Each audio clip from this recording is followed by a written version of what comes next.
Namaskar. And this Guru Purnima, my best wishes and blessings to all of you.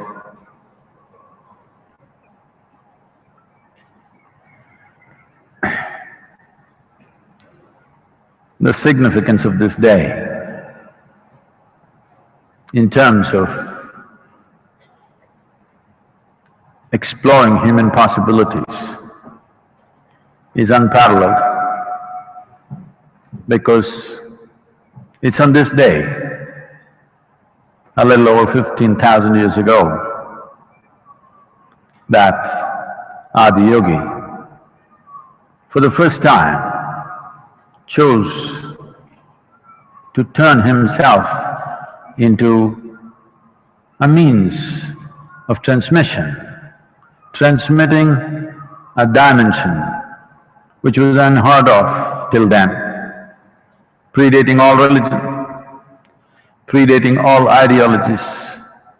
For the first time, he brought this possibility into human life that if you are willing to strive, if you are willing to strive, you can cross all the limitations that have been set upon you by your own means or by nature. You can transcend all this if you are willing to strive.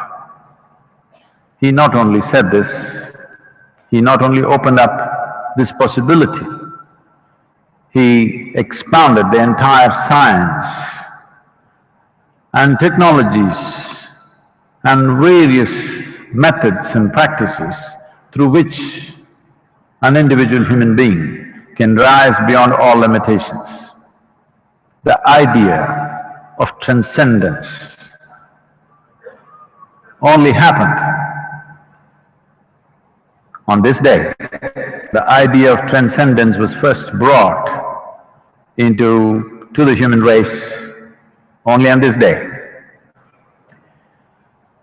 So this day has always been celebrated as one of the most significant days for those who are aspiring to be something more than who they are right now.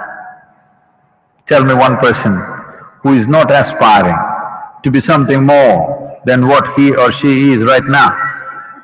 It is just that each person is aspiring to be something more within the limitations of what they know. One person's idea of something more may be money, another person's idea of something more may be wealth, another person's idea of something more may be knowledge, love, pleasure. But there is no human being who is not aspiring to be something more than what they are right now. The aspiration is universal. The currency employed for this aspiration may be of various kinds. Now the question is, how many who aspire for this something more realize that more is not going to fulfill this being? If you get that something more that you're aspiring for today, tomorrow you will aspire for something more. If that happens, something more, because this is not aspiring for more, this is aspiring for all. So he brought this awareness to start with the seven sages who gathered around him.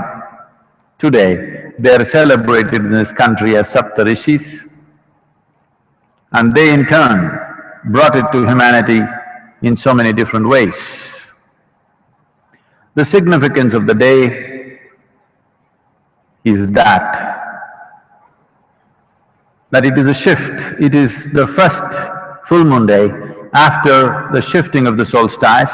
This time, certain calendar adjustments has moved it to the second, but normally it is the first full moon day.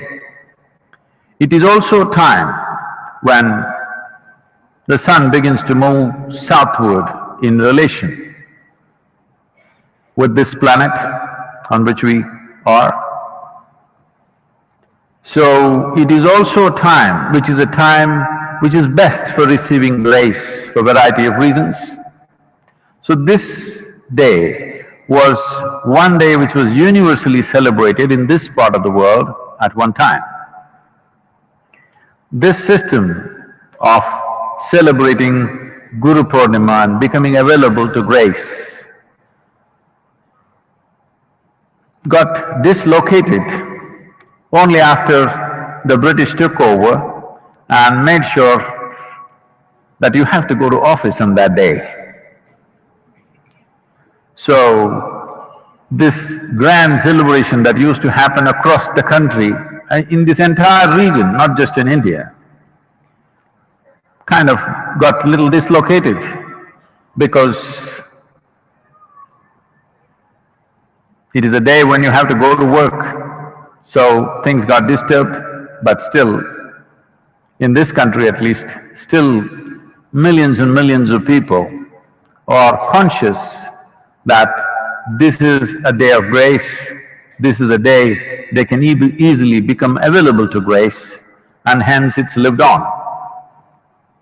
A time has come in the history of humanity where our ability to do things in the outside world has almost become superhuman.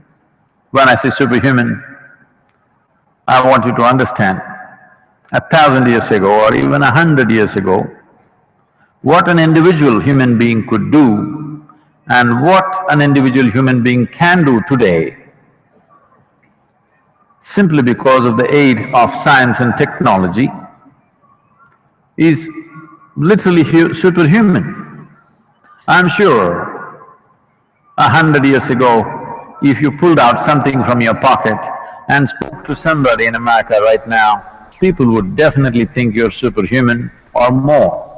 Believe me, if you had a cell phone 100 years ago, you could have claimed you're God and they would have believed it. You just got your phones too late.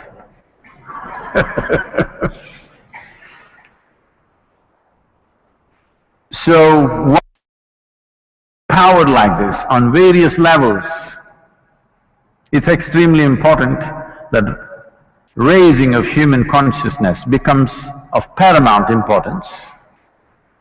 And raising consciousness essentially means this, that you're longing to expand, wanting to be something more. You find a vehicle through which you can expand limitlessly. So Adi Yogi on this day transmitted 112 ways in which one can expand limitlessly. 112 ways, enough variety for you. If you don't like one, you can pick the other. 112 ways in which you can attain to a limitless expansion. So, here we are on this day, and I'm supposed to hang out.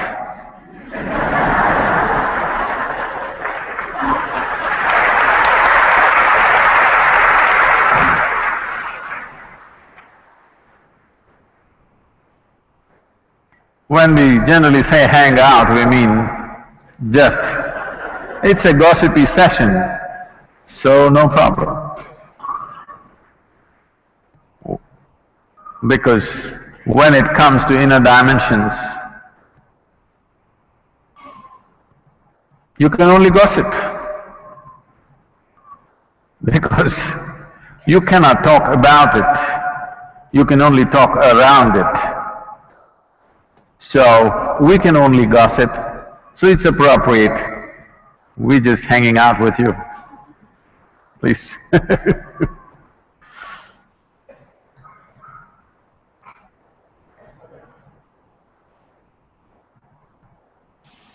The very first question in our Google Hangout session is from an online participant called Cyrus from Maryland, USA. And Cyrus's question, Sadhguru, is that many people firmly believe that people do not require a guru to become enlightened. Rather, they believe that the power to become enlightened lies within us and is within our control. Is it realistic to think that we can achieve an enlightenment without a guru? In Maryland?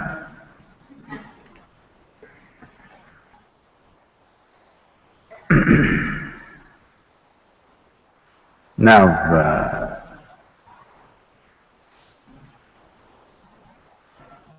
if we have to learn something as simple as ABC, alphabets, 26 only in English language. Sanskrit has 54, Tamil has 200 odd. 26 only, 26 alphabets. How many of you believe that if you did not have a teacher, you would have learned these 26 alphabets? That's the answer.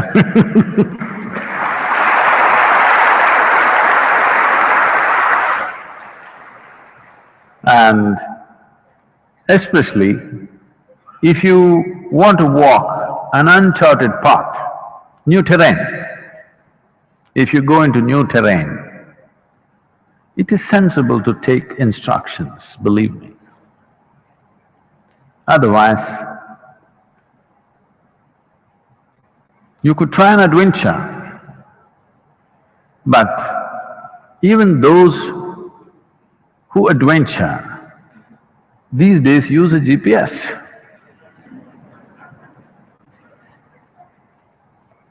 Earlier they used maps or they listen to the locals. Those who do not want to listen to another human being who's already walked the terrain and think they can do it by themselves, nothing wrong. I'm not saying they cannot, they can. Why not? After all, you're only trying to walk the inner territory. It's just that what you could do in a short span of time, you may do it in 1,000,000 years. If I ask you, if almost all of you are wearing a watch,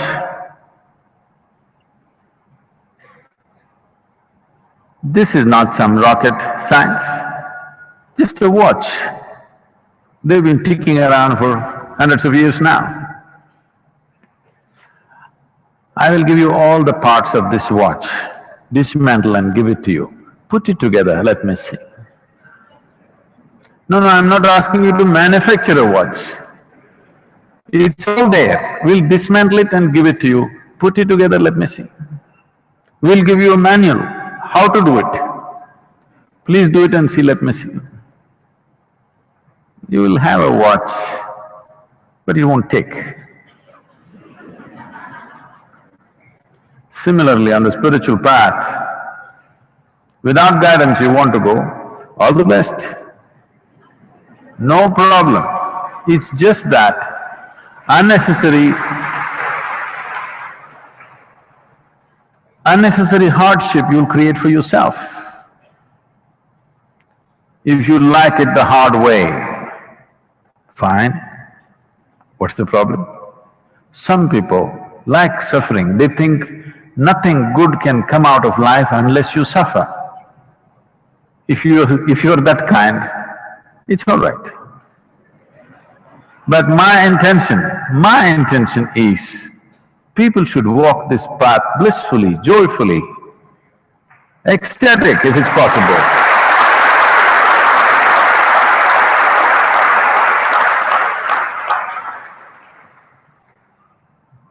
If you want to go on a tour joyfully, better to go on a guided tour, believe me. Please.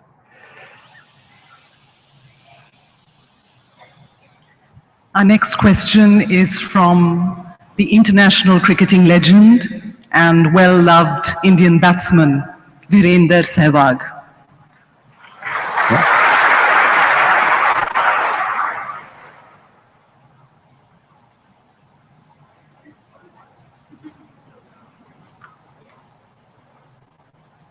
he speaks with his bat.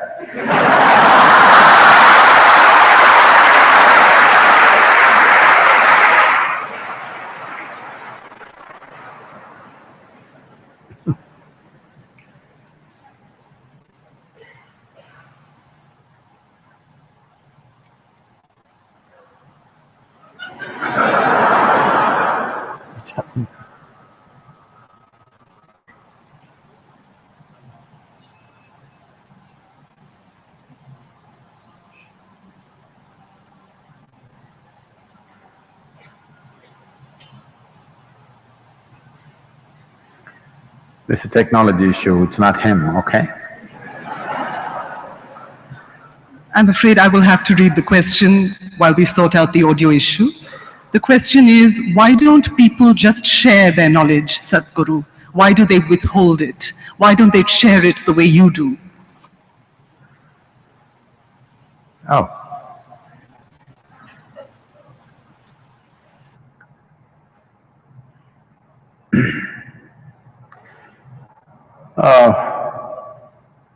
This is the age of intellectual property.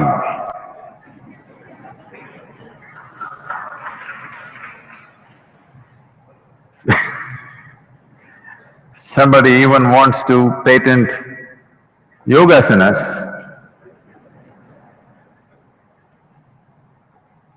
You can patent the asana, but still you can't get into it. You may have patented all the difficult asanas, but can you get into it? That's a question.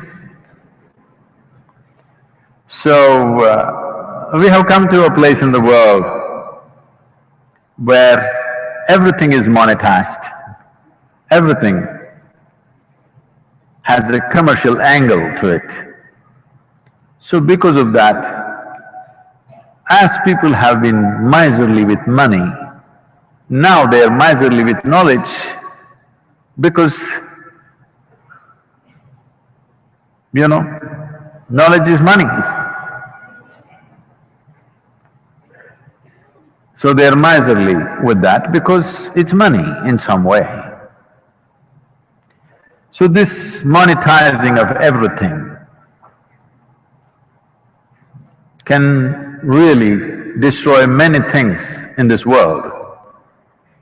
In this culture, we always fixed it like this: spiritual process, health-related things, and education. These three things should never be commercialized. Everything else can be commercialized. These three things should always be offered. The question is only about the qualification of the recipient. All kinds of people come and say, I want to go, I want to do this, I want to do that. 2 days later they won't be here. So the question is only about the qualifications of the recipient. If that one thing is ensured, knowledge should be offered irrespective of commercial interests that are involved in it. But today everything is commercialized, and in many ways you can't help it because the whole momentum is in that direction.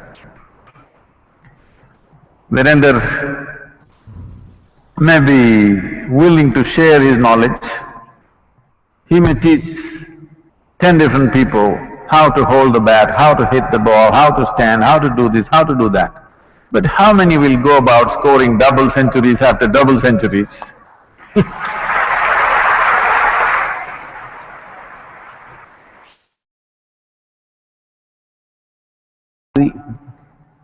It's not easy. Knowledge may be there. When it comes to experiential knowing, how many people are willing to receive it?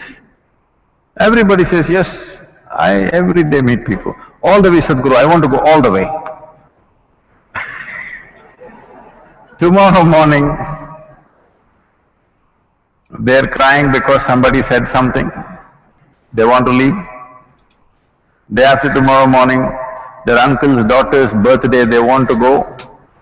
I'm not saying there's anything wrong with your uncle's daughter. All I'm saying is, your interests are many. That means you're not going anywhere. You can dabble with many, but there must be one direction to life, otherwise you're not going far. You're going to wander around here. If you want to go penetrate through something and go a distance, you need some one-pointedness. People come here, they say, Sadhguru, you give me any kind of sadhana, I'm willing to die, Sadhguru.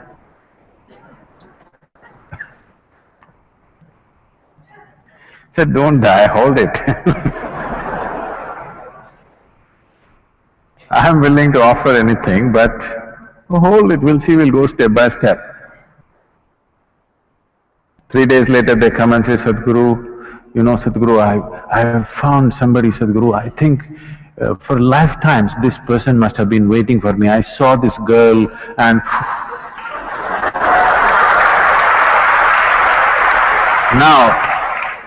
now there is a spiritual angle.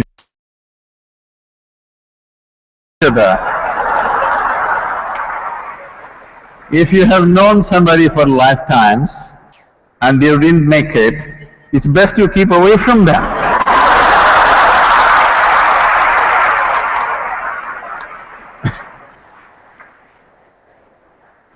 Because for most people, their direction of life keeps changing every other day.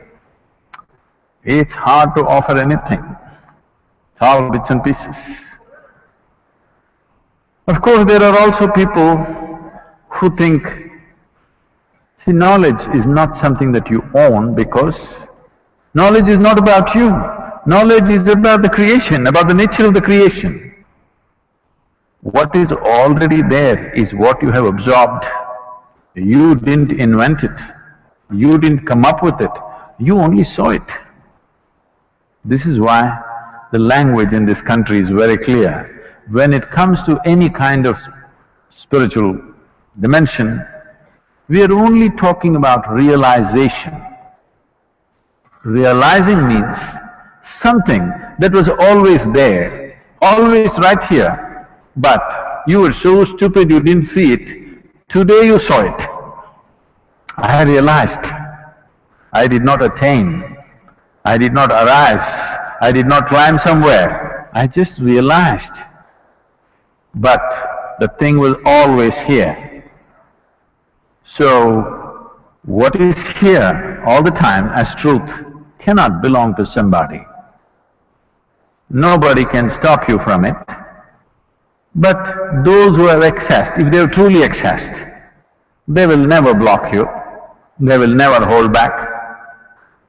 Only those who have accumulated from books and stuff, they will hold back, because any accumulated stuff is limited and it will get over. If you give away everything, it will get over tomorrow morning, you won't know what to do. So you will hold it and be miserly because you have gathered it. What is gathered you can hold back. What you have realized you can hold back, because it's an endless run. You're only constantly wishing there is somebody here who can soak it up as fast as you can give it. That is the problem. The problem is of lack of receptivity, not of holding back, if you really know. But if you have acquired knowledge, you will be miserly because you can only acquire that much. You don't want it to get over. Knowledge is like money again. It can get over.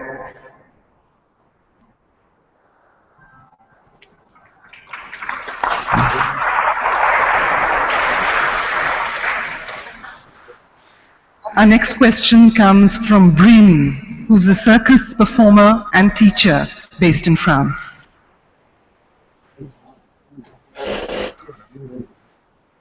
Namaskaram, Sadhguru.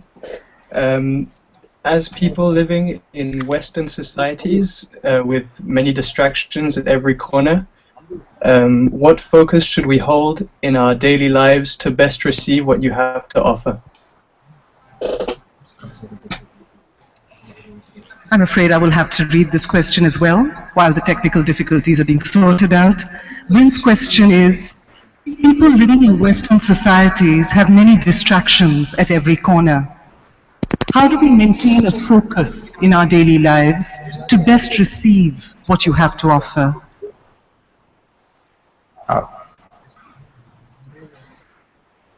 The distraction is not only in the West,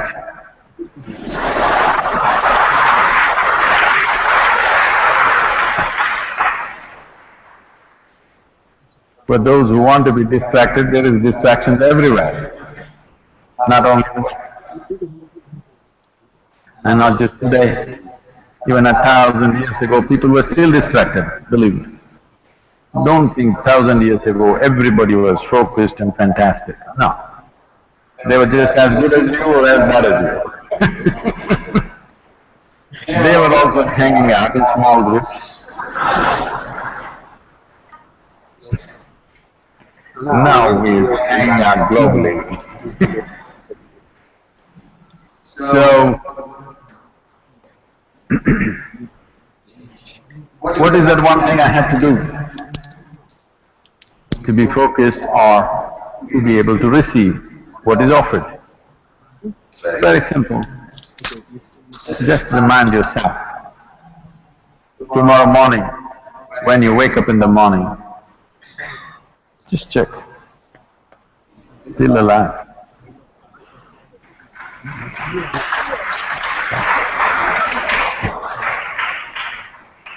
Because every day over 1 million people die on this planet.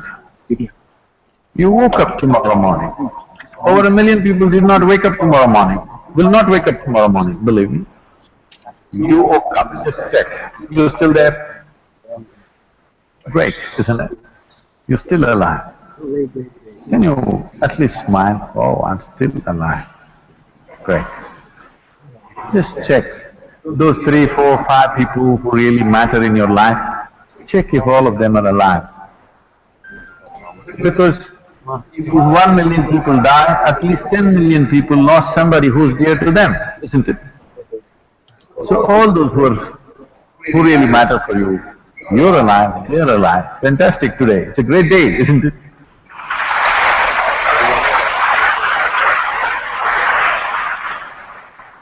Don't take this lightly, this is not a joke. Because I'm reminding you of this because most of you think other people die. No, not me. It's only others who die. No, you and me will die.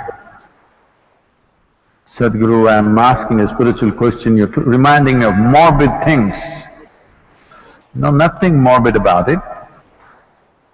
Death is the one common denominator among all of us, isn't it? Yes?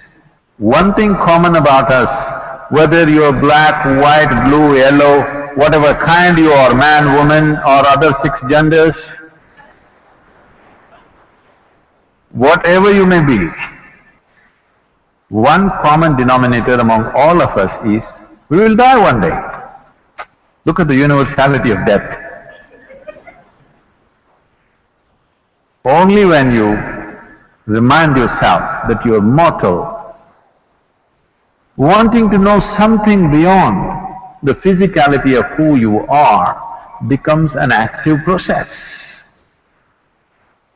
You will become receptive only when you know the body that you carry, the psychological drama that you're going through, all this is going on, but one day, poof, it'll end. Very easily it'll end, believe me. You just have to wait. See, you don't have to do anything to achieve death, just have to wait. Both for yours and others. People come and say, Sadhguru, this guy, my enemy, I can't bear it. I said, just wait.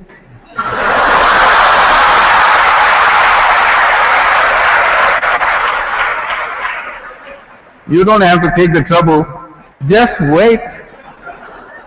One way or the other you will get rid of him, either he will die or you will die.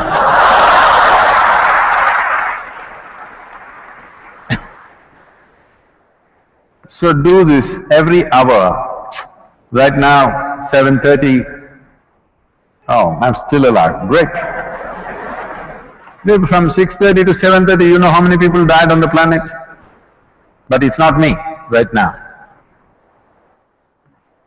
Now, if you're continuously conscious of your mortal nature, you will become 100% alive to the spiritual dimension of who you are. Only because somewhere, it's not that intellectually you do not know, but experientially you're immortal, you know. Because when I look at the number of shoes you have bought,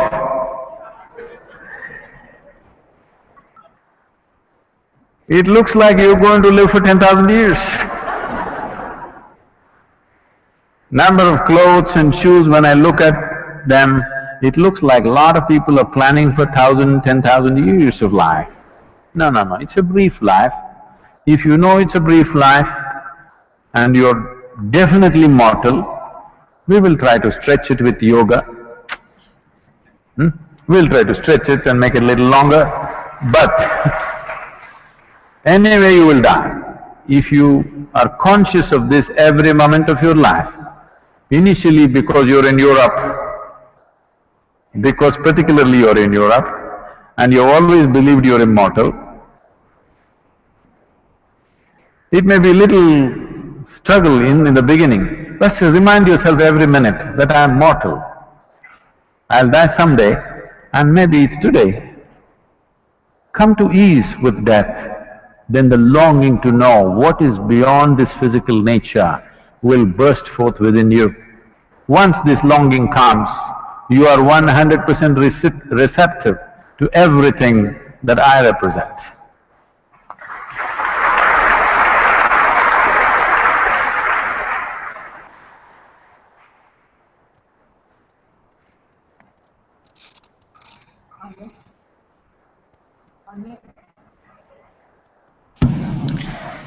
The next question comes from Divya Bharati Ramaswamy, who's doing an MA in Computer Science in Zurich, Switzerland.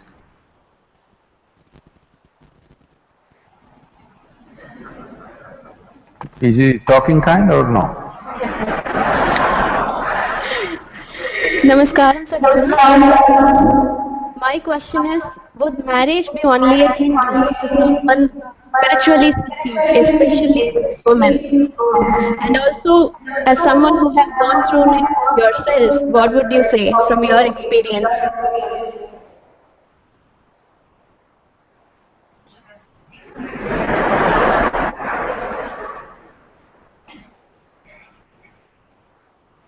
Something about would marriage be a hindrance, something, okay.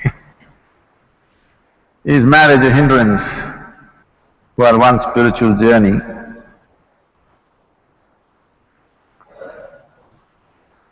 See, marriage is not a commodity that you carry on your head, but many people carry it on their head. It's just an arrangement, so that socially there is some sense to the way you fulfill the needs that you have. A human being has needs, physical, psychological, emotional, financial, social, various kinds of needs. To fulfill these things in a dignified manner, we came up with something called marriage, so that it is fulfilled within a framework. Your desires don't run wild and disturb everything in the society, some kind of a framework, so that it can be conducted in a sensible manner. Now you have raised this to heaven because somebody told you marriages are made in heaven. Only the unmarried ones think so.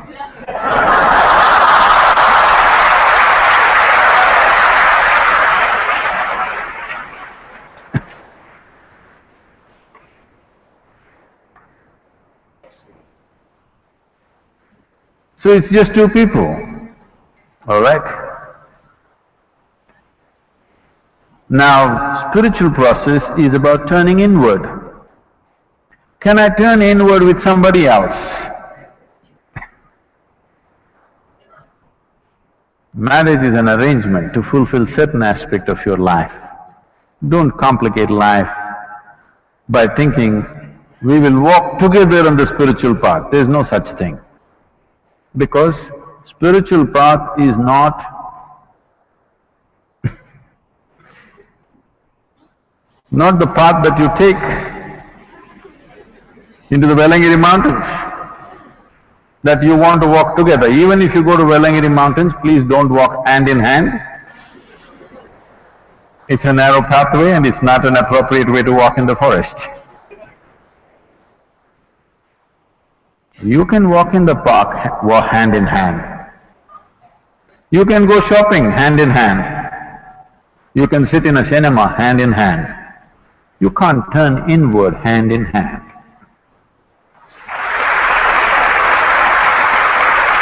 Now, does it mean to say someone who's married? What it means, let's understand this.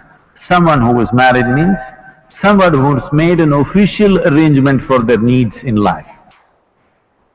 A formal arrangement for simple needs that a human being has, which are biological, which are psychological, which are social, many things. So these arrangements that you have made, conduct these arrangements gracefully, so there will be time and space for you to turn around. If you pay excess attention to these arrangements, then turning around will not be possible. This does not mean if you're alone you will do it. If you're alone you may be always looking out. You spend your entire time and life looking out for somebody. That will also not help. If you think your desires, your longings and your needs can be well handled by an arrangement of marriage, all right? Don't try to raise it to heaven. It doesn't happen in heaven, believe me. And if heaven is making so many mistakes, then we'll have to seriously reconsider many things. So, of course, in India, we don't blame it on the heaven. We do our own calculations of all the arrangements of stars and planets and everything. We match all the planets and stars very well. It's very easy to match stars because they never fought ever. But to match these two people, that nobody has managed except those two people if they are sensible. If they are sensible, they can manage it. Nobody else can match these two people.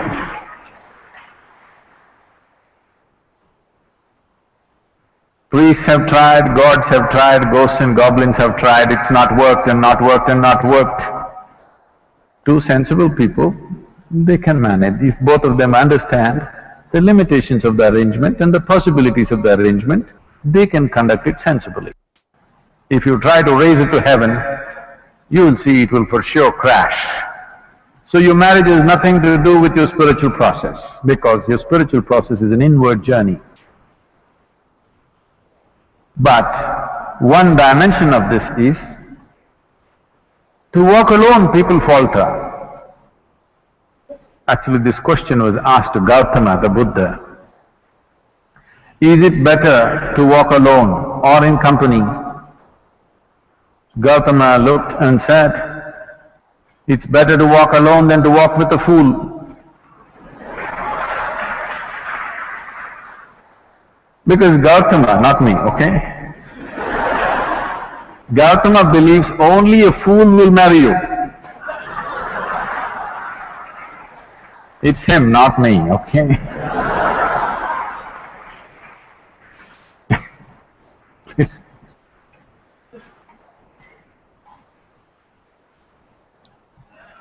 This is a question that comes from Stephanie in Malaysia.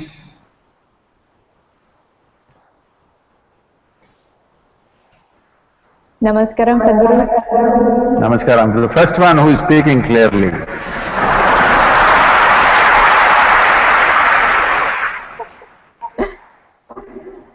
Having been to various international forums and met many great people, where do you see the world heading? For the better or worse? Oh, let me correct that question a bit. Yes, I've been in international forums, met many leaders. You added great leaders.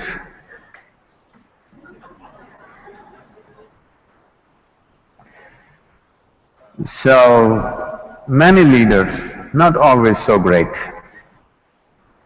Yes, there are a few great leaders, no question about that. Where is the world heading?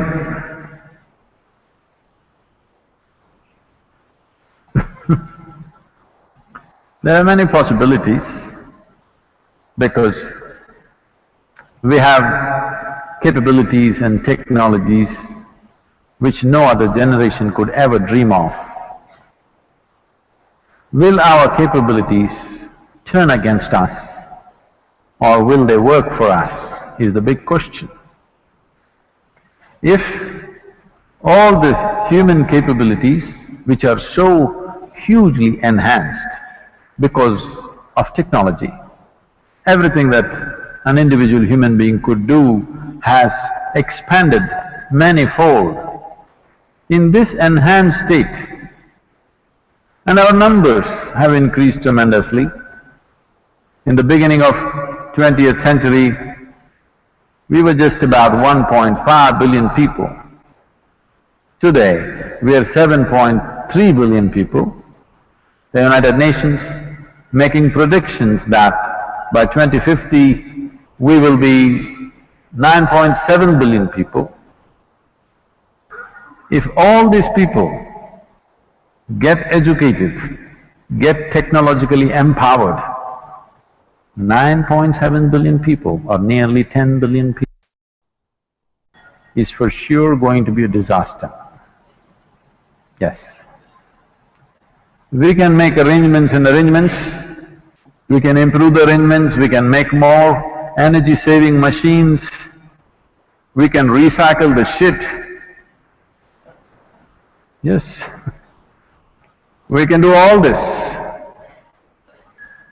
But if we don't come to our senses with human populations, there's going to be…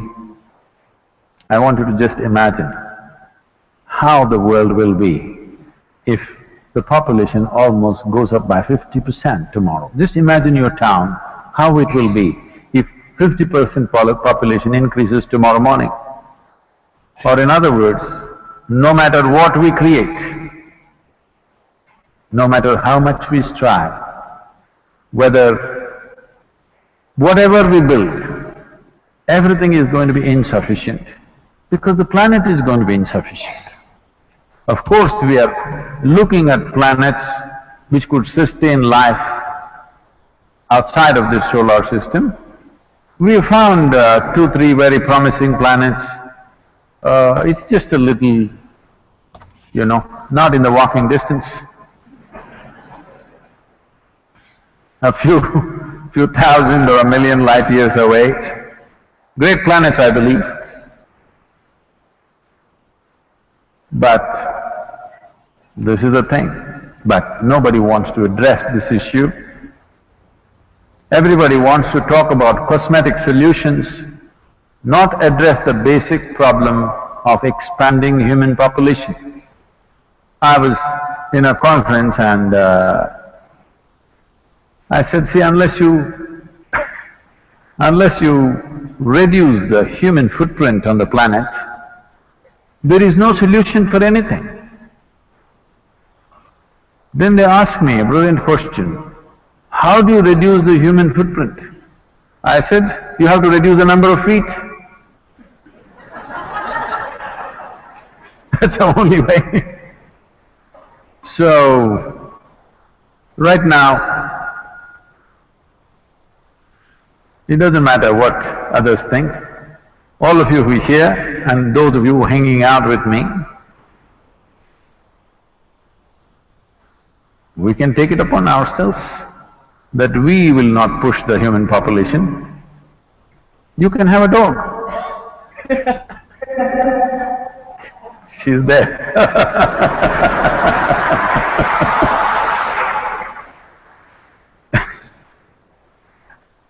A husband and wife were having a debate whether to have a child or not. The husband wanted a child, the wife hesitating because she will lose the shape of her body and, For a husband, having a baby is simple. But for the woman, it's too many things involved. So debate was going on, and then they came and the debate moved into an area where should we have a baby or should we get a dog? Then they could not decide. They went to a counselor. They put their problem in front of him. So he said, you got to just make up your mind whether you want to ruin the carpets or your life.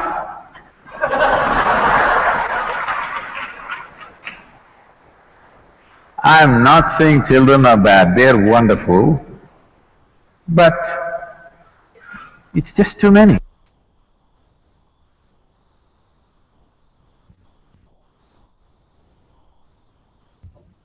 So many that the insect population is going down. No, it's not a joke, it's very threatening. If the insect population disappears, the planet will be destroyed. Yes, the worms disappear, the planet will be destroyed. If you and me disappear, planet will flourish.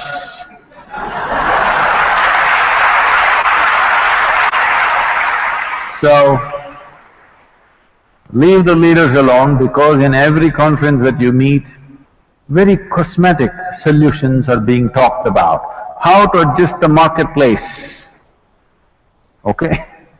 How to do this, how to do that. On immediate scale, yes, those things are necessary, but you're talking about what is the future of this world. If that is so, if we want a future for this world, if we want our children and their children to live well on this planet, the only way is to bring down human population. Not by doing some horrible acts, but if we have… See, our life expectancy has improved. This means we have taken death into our hands. When we take death into our hands, it is our business to take birth also into our hands, isn't it?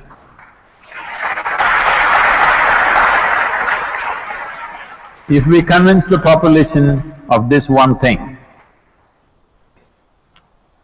future is very bright, because tomorrow morning the sun will come up, what's the problem?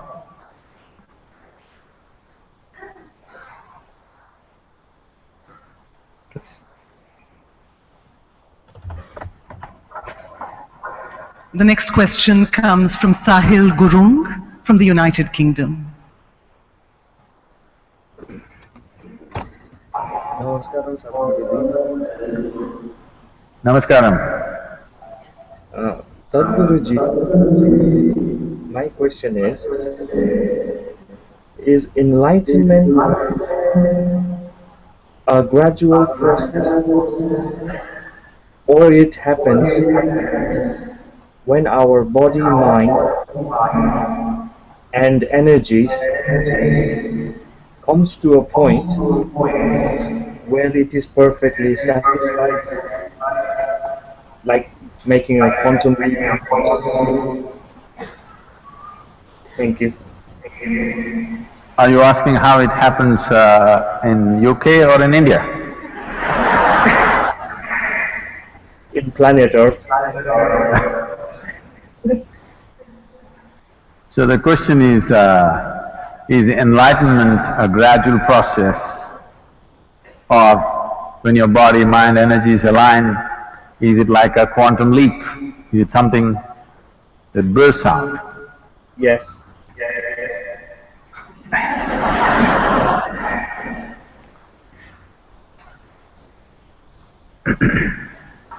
See,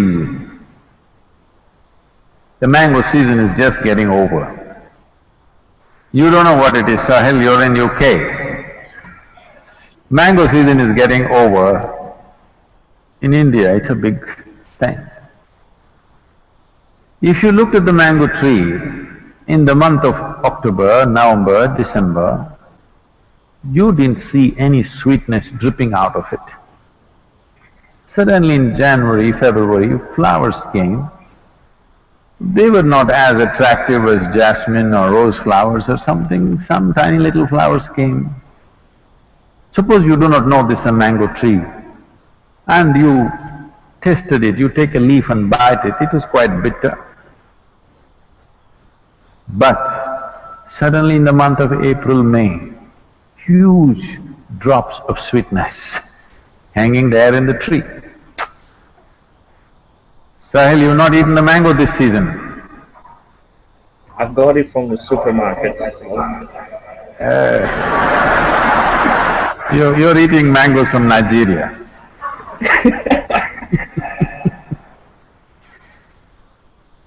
So, if you did not have prior knowledge that this is a mango tree, did you think this tree is actually manufacturing this sweetness?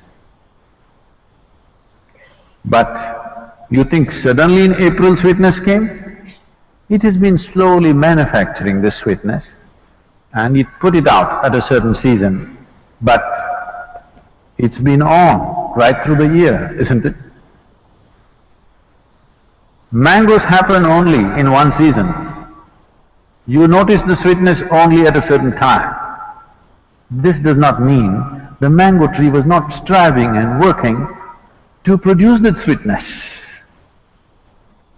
You cut any part of the mango tree and taste it, you will not find a slightest tinge of sweetness, believe me. But when the mango comes, how much sweetness? Where is it coming from? It's been working on it, you couldn't see it. Similarly, is it a process? For sure it's a process. But can everybody see the process, identify the process? No. When somebody is evolving on the spiritual path, others thought he's a nutcase. Somebody thought he's vagrant, somebody thought he's a vagabond, somebody thought he's something else. But when the sweetness came, everybody who tasted realized that this is a fantastic thing. So,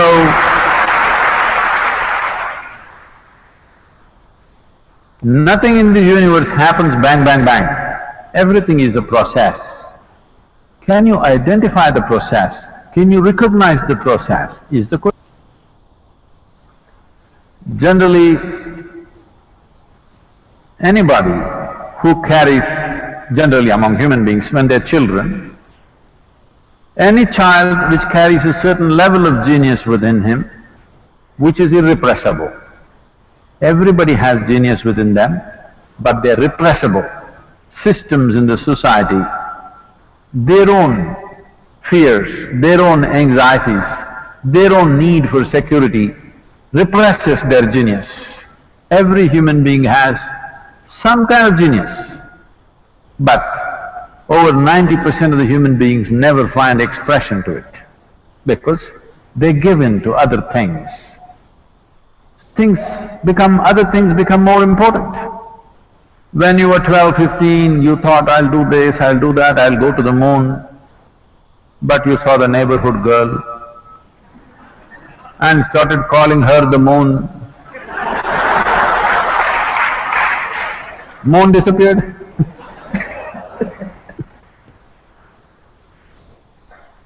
Hi. So, like this, in everybody, the possibility is open. The thing is, and allow it to become that possibility. Between possibility and reality there is a distance. Most people neither have the courage nor the conviction to walk the distance. Largely, spiritual process is a kind of an entertainment. Go to discourse after discourse, discourse after discourse, read more and more books, and debate how your Atman, Paramatman, your soul is floating here, there, and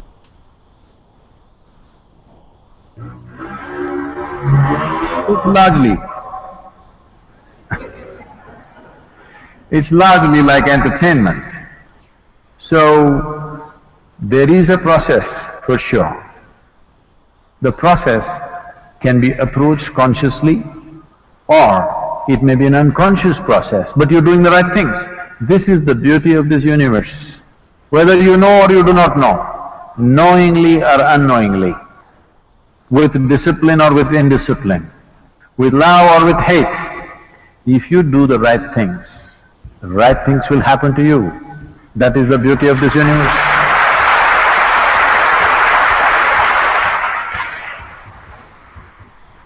So Adi Shankara said, Yogarotova Bogarotova. Somehow, either through yoga or boga, somehow do it. Somehow find the truth of your inner nature, because what we are considering as truth is simply this. Whatever works on all levels of life must be the truth, isn't it? Whatever really works on all levels of life must be the truth. Whatever you know in your life, test it right now, because you have a mind which can project. Right now, you are striving for a certain level of income, or a certain kind of house, or a car, or something else, Put yourself in different stages of life and see if it still means a lot to you. See, suppose not tomorrow, let's say 100 years later, you're on your deathbed. Just see if your jewelry, your makeup, your car will mean something to you on that day. This does not mean you must give it up today. It is just that you must keep it in its place, you must not carry it in your heart.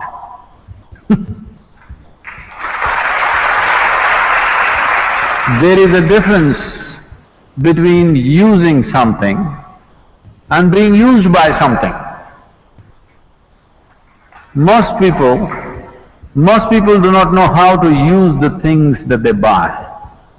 The things that they buy are using them up. They are enslaving the human being. Whatever things you want to use, you can use, that's not an issue. But the problem is, you let those things use you. This is not okay. So if you just take care that you are not used by anything, you understand the limited role that everything has in your life, the limited role of your education, the limited role of your career, the limited role of your marriage, the limited role of your relationships, the limited role of your wealth, the limited role of everything that you're doing. If you understand where one thing begins and where it ends, then you don't have to do anything.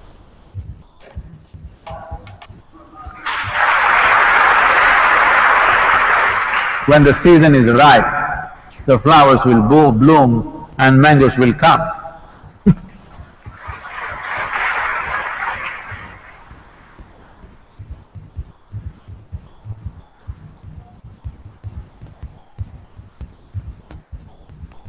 The next question comes from a prominent figure in Indian public life.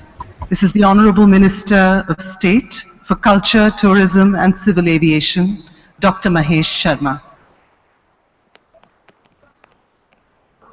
Thank you, Sadhguru.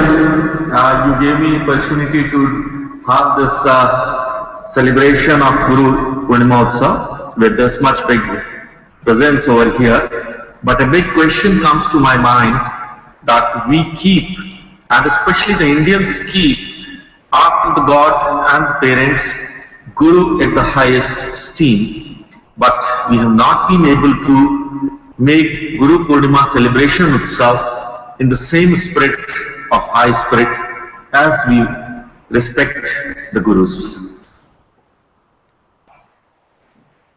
I kind of addressed this already in the beginning, but anyway, the reason why Guru Purnima and so many other things which were of great spiritual importance in this country have slid back into the background of our lives is because we have been an occupied nation for a period of time, and whatever the framework that the occupying forces set for us, when we got our independence, we should have looked at what kind of framework we want for our nation. We did not do that. We just allowed the same framework to continue. For example, in this country, right from ancient times, even for a farmer who plows the land, even today many farmers don't set their plow on their land on Monday mornings. Yes? In Tamil Nadu it's still true. In the north it's been given up because no animals being used, all tractors. You have taken a bank loan, the interest is ticking, so you want it to run all the 7 days. All these things. When the British came, they changed these things because they knew the strength of this nation was essentially in the culture. So they wanted to break the culture very systematically. They engineered how to break the culture. They made you Sunday holiday. What are you going to do on Sunday? Watch television and eat potato chips? What are you going to do on Sunday? They had an intention for a Sunday morning. What is the intention for the majority of the population in this country on Sunday? There's nothing for us to do on Sunday morning. Monday morning there are lots of things happening, but you have to go to office. For a long time in this country, the monthly holidays were like this. Purnami means, every Purnami means 3 days holiday, 1 day before, the day and the next day. Amavasya means 2 days holiday.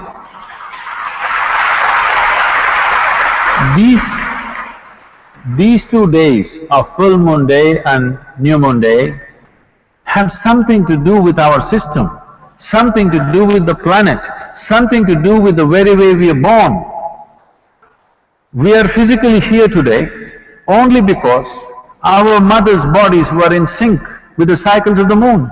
Otherwise we won't be here.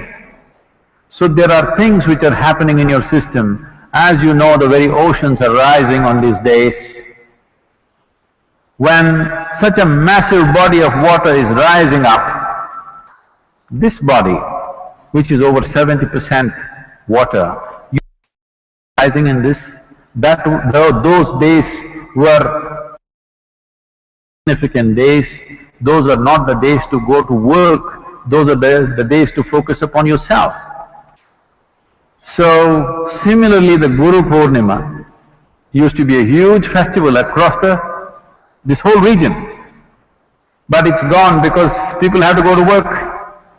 So I request you being a minister in the Union Cabinet, this is something that you must do.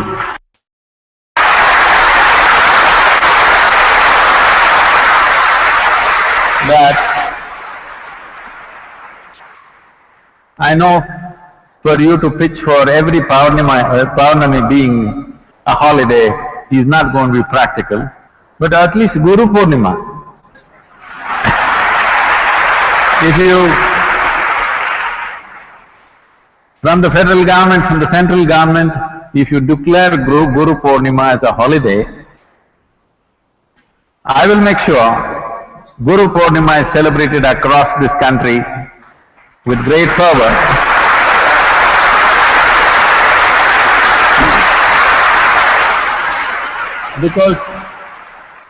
Because the spirit is still alive, there is no space for expression. There is no space or time for expression. Please, if you can do this one thing, and we can make Guru Purnima a big tourism attraction for this country,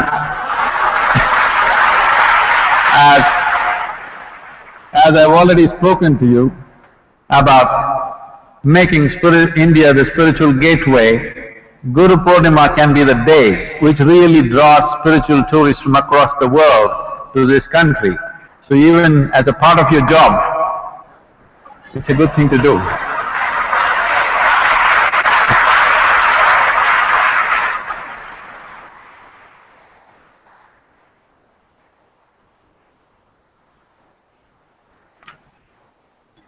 Sadhguru, the next question comes from Hina Parekh, a 20-year-old student from Northampton in the United Kingdom.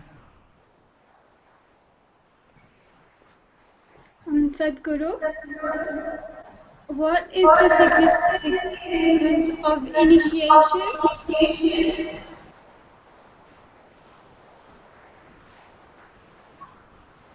Okay. What is the significance of initiation? Initiation is not about a bundle of instructions. In fact, in an initiation process, instructions are a kind of disturbance. It's a nuisance. I'm saying it's a nuisance because we're still giving instructions because most people, because today they've all become educated, everything has to be told, or it must be printed these days. If you tell them also it's not enough. They want a printed sheet, the instructions of the initiation. Because they're all educated. Their brains are full of words, not of life. Too many words. So everything has to be verbal. Even saying it is not good enough, you have to print it. Or you have to record it and give it to them so that they can put headphones and listen to the instructions every time. Initiation is not a bundle of words. If we have to use an analogy, if you know something about electricity, in electrical motors and stuff, there is something called as induction. The power is there, the motor is there, everything is there, but without an induction switch, it will not go. All the ingredients are there, but still it will not happen because there's no induction of energy. So initiation is like an induction. You have all the ingredients to be meditative, but it doesn't happen. Why does it not happen? Because this is the way the creation itself happened. If you go by the traditional explanation, one way, if you go by the modern scientific way, it's the same thing said in a different language. Modern science is talking about how everything was empty space. Now they're removing the word empty and saying it was space. There is no physicality there, but there seems to be something else there. What that something else, we don't know, as for the science. And today they've made experiments where in vacuum state, if you apply a certain energy around it, not into it, around it, suddenly virtual protons and virtual neutrons will spill out. That means creation begins, just because there's energy playing around. There's a beautiful story in the yogic tradition. Shiva. You must understand the word Shiva. Shiva means that which is not. Now, appropriate description for space. That which is physical, creation. That which is not is non-physical dimension of the existence. So Shiva means that which is not. Shiva was lying, his body spread across the cosmos. But he is not. He doesn't exist. He doesn't have a physical manifestation. Then Shakti, a certain dimension of energy, came and danced around him. And then he came alive. Then he started spitting galaxies out of his mouth. This is the most appropriate description of how creation happened. still spitting galaxies, new galaxies, it's continuously happening. Simply because a certain energy touched it. Everything that was needed for creation was already there in him, but he needed induction. So initiation is a kind of an induction process. But unfortunately today, if I just ask people to just sit here, we'll do things for you, they'll say, nothing happening, why is he not doing anything? You're supposed to say something. So what to do? For modern times, we say a lot of things. We hang out with you.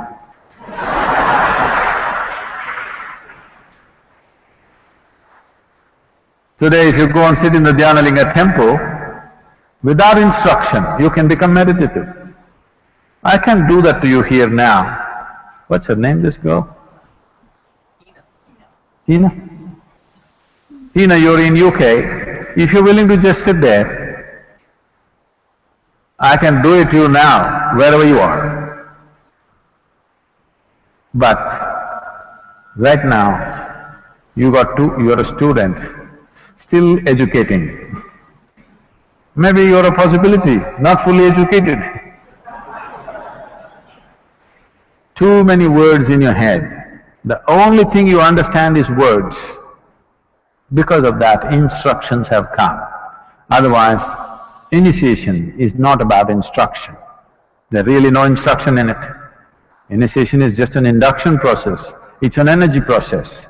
But we have to talk about energy, you know. We have to talk a lot about energy before they open their mouth and, oh, appadiya.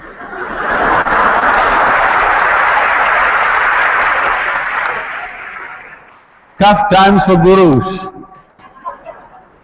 Too much talking. If you don't talk, nobody will be here. Very few can really understand. If you simply sit here and reverberate, they will also sit here and reverberate. Those numbers are small. Well, in Isha those numbers are increasing. I don't have to say much. But in the larger world, you have to talk and talk. Hang out with people.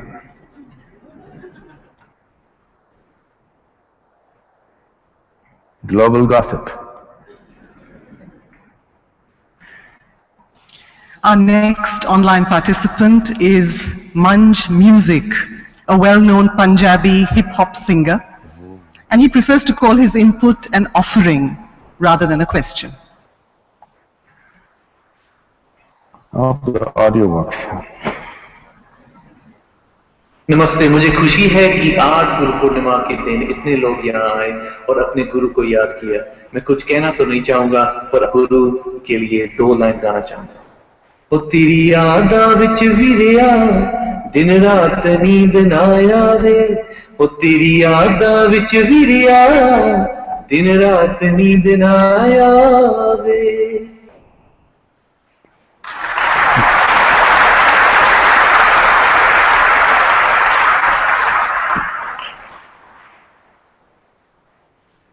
The next question comes from Sameer Oberoi, an advertising professional in Gurgaon. And his question, Sadhguru, is, I hope to visit the ashram for Mahashivaratri next year because I've been inspired by your description of Shiva as the ultimate outlaw. Can you tell us something more about this fascinating figure?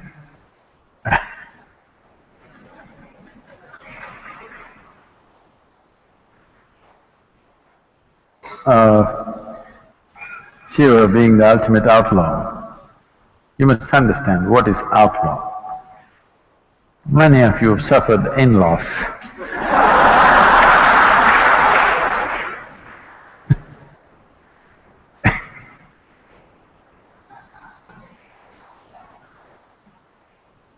I hope you won't meet too many outlaws.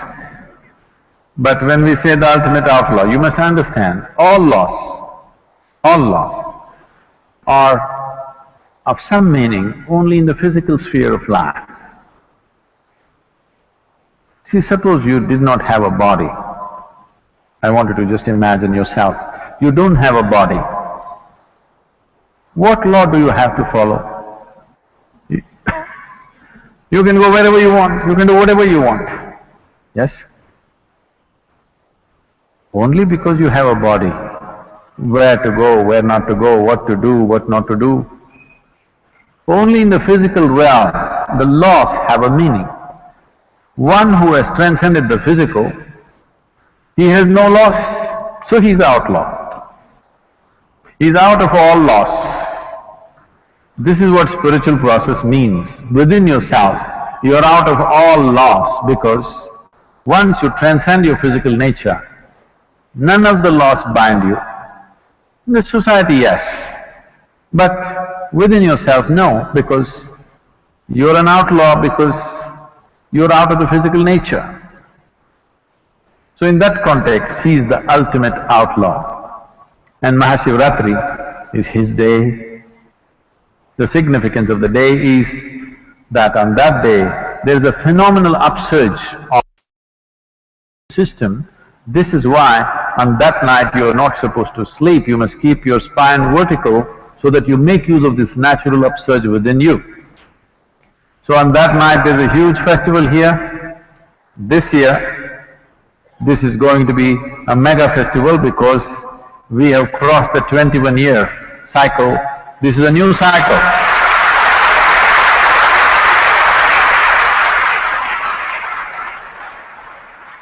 And it is going to be a phenomenal event.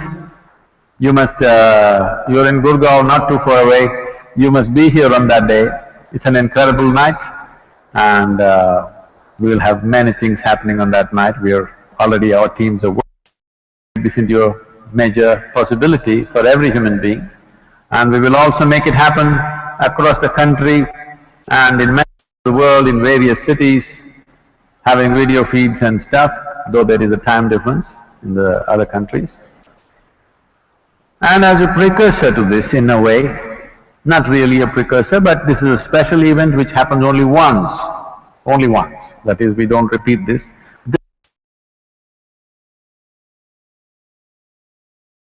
Events like this, where their production quality, entire ashram is done up for this purpose, not like other programs which are repeated. This is only one-time programs.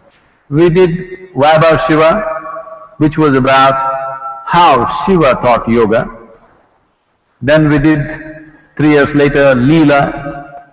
This is about how Krishna taught yoga.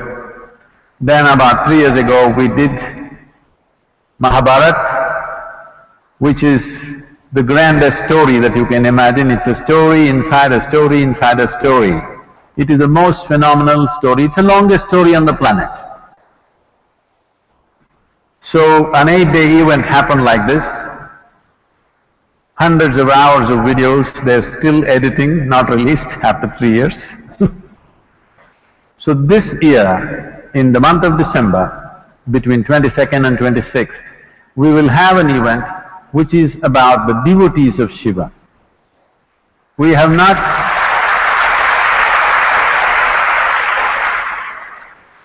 there are different types of cultures which have evolved out of devotion for Shiva.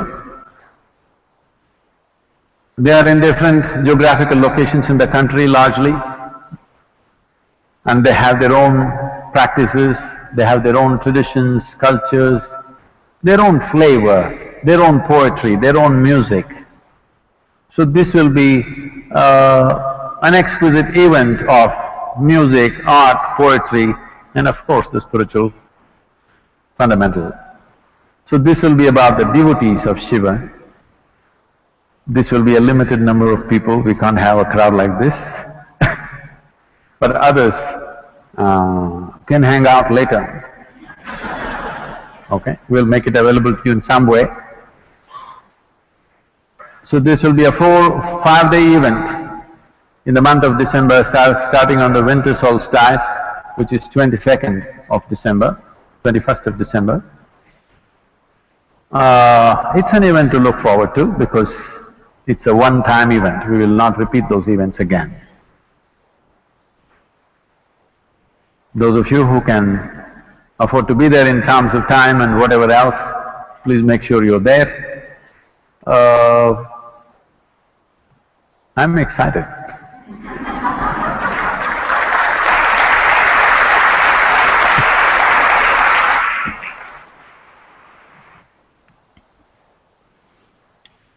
And the last question at this evening's satsang comes from Carmen Dragomir, a journalist and writer from Romania. She's not a gymnast, huh? Namaskaram, Sadhguru. Namaskaram. On the occasion of Guru Purnima, what is the best gift a seeker can give to his Guru? Can we actually give anything to our Guru? Or, unlike other relationships, is just a take and take relationship for a student?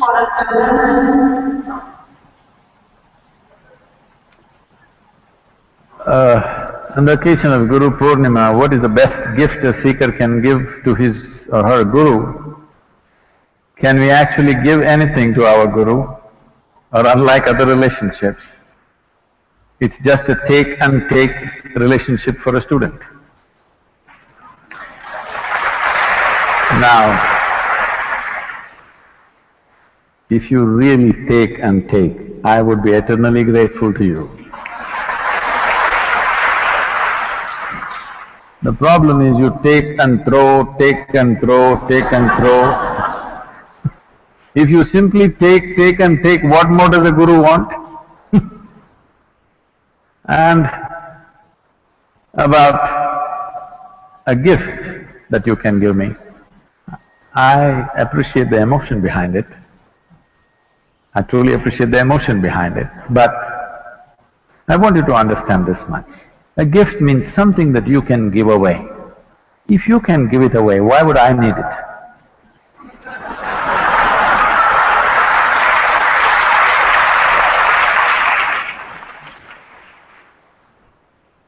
If you can give it away, obviously I don't need it. But you can, in the name of Guru, you can give it away to a child who needs it. In the name of Guru, you can give it away to some other project or process or something that's happening. That's up to you. Now, what one needs to understand is, if you're really serious about offering a gift to your Guru, what you're saying in a little… with a certain… with a certain disturbance within you, is this just about take and take?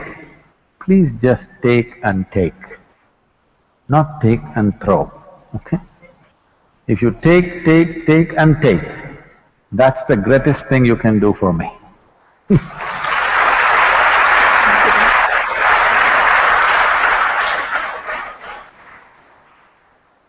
Now, on this Guru Purnima,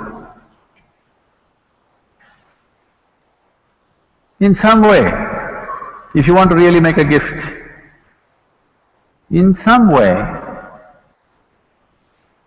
you offer something that is you, not some material that you can get rid of.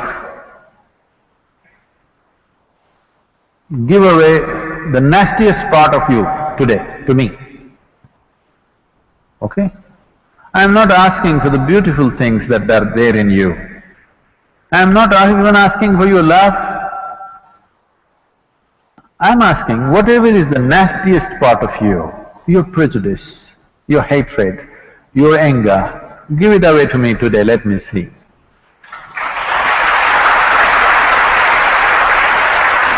Because I want you to know, if you give away your anger to me, I know how anger is tremendous energy, you know. I know how to transform anger into something very fantastic. So, if not the whole of you, at least one nasty part of you, please give it away today, let me see. Can you? The beautiful things you can keep for yourself, the nastiest part of you, please give it away to me, let me see. Don't give me your mother-in-law. Sadhguru, please take.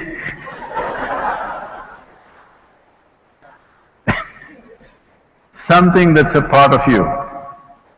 If you think you want to give something because I'm telling you, because many questions were asked in this direction, the greatest thing or the most important thing that needs to happen on this planet is an inward movement within human beings. This hugely empowered humanity, without the necessary inner balance, is a potential danger to everybody, to everything, to every other life, to every other creature, we are a danger. So, more and more people should commit themselves to turn the world inward. If you are already deeply entangled in life, at least send your children in that direction. Something that is very precious to you, that's what you must give, isn't it, if you want to give? Send your children in the direction that they will strive to turn the world inward, because this is the most important thing that needs to happen if human beings and every other creature on this planet has to live reasonably well on this planet. Otherwise there is no other way. So, if you want to give something nasty, please give it away, I'm welcome, you're most welcome. If you want to give, you must give yourself, your time, your life. If that's not possible, anyway, the future generation, at least turn them in that direction. It's very important. This is for the well-being of their future. It's very, very important that big number of people turn inward and they have a sense of balance. If this doesn't, you will see a very bad human society, which will rub and clash. The friction that happens is too much. So, on this day, on this very auspicious day, my best wishes and blessings for you to live as glorious human beings. Thank you very much for hanging out with us. Before signing off, we'd like to extend a very special invitation to you. On the 23rd and 24th of September 2015, Sadhguru will consecrate a powerful sacred space at the Isha Institute of Inner Sciences in Tennessee, USA.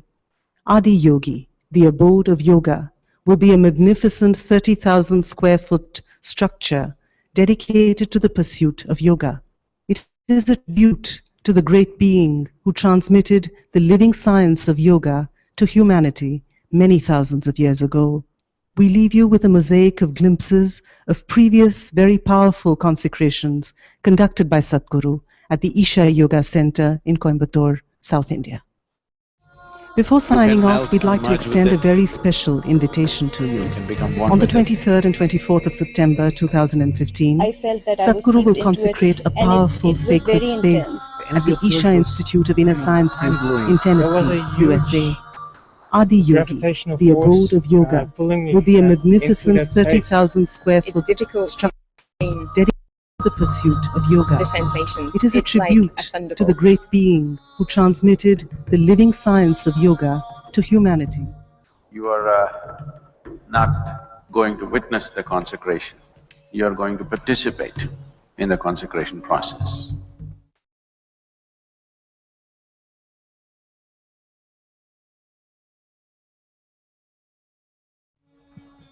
So it's a different level of responsibility, it's a different level of focus, it's a different level of existence altogether. Just be there, absolutely. We need the cooperation from you.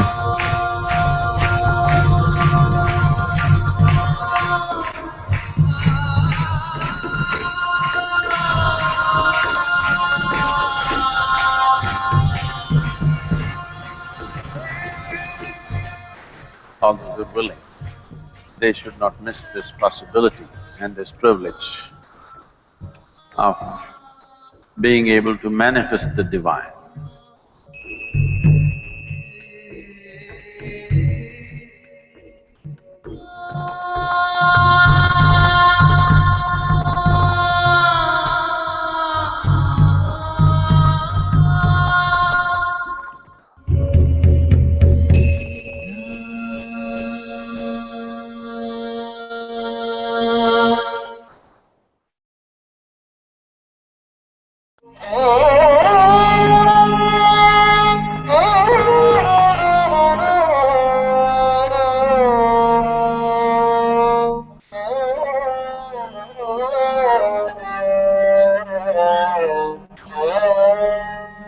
आई हैं सारे ओ रे गाँव रे, मेरे एक ठाव रे, न जाओ सारे। आए हैं सारे ओ रे गाँव रे, मेरे एक ठाव रे, न जाओ सारे। तीर चलाया इंद्रधनुष ने धरती पर रंग छलका, लाल पीला हरा